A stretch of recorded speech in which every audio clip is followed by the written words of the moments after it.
আসসালামু আলাইকুম, সবাই কেমন আছেন? জুম্মা মোবারক সবাইকে। আমি জানি আপনারা সবাই ভালো আছেন, আলহামদুলিল্লাহ।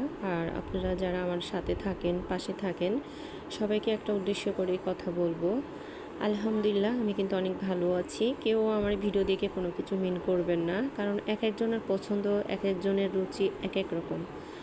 কারণ সব কিছুর মধ্যেই যে ভালো থাকে সেই হলো মানুষ, আর এটাই মানুষের পরিচয়।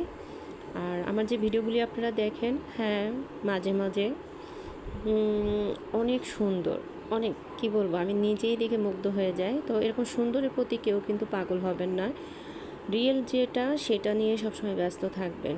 কারণ সুন্দরের প্রতি আসলে কিচ্ছু নেই। যে সুন্দরের প্রতি একবার ভোগ করে সেই বলতে পারবে আসলে সুন্দর জিনিস ভোগ করা কত কষ্ট।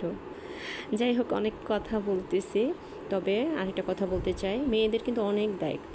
একটা বাসা যখন মেয়েরা চালায় তখন মেয়েটাই জানে তার কত দায়িত্ব।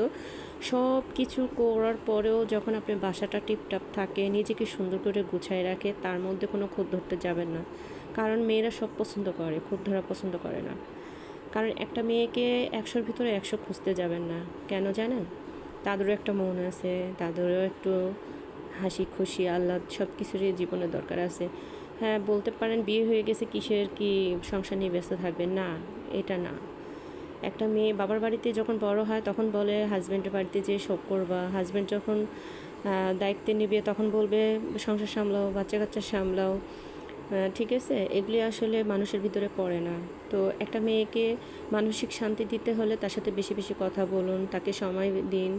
আপনি বাইরে সময় না কাটিয়ে, বন্ধুবান্ধবকে না সময় দিয়ে ফ্যামিলিকে সময় দেন, দেখেন আপনার জীবনটা অনেক সুন্দর হয়ে যাবে। আর আমি কিন্তু আমার নিজের জন্য কথাগুলি বলতেছি না, সবার জন্যই বলতেছি, আমার অভিজ্ঞতা থেকে বলতেছি।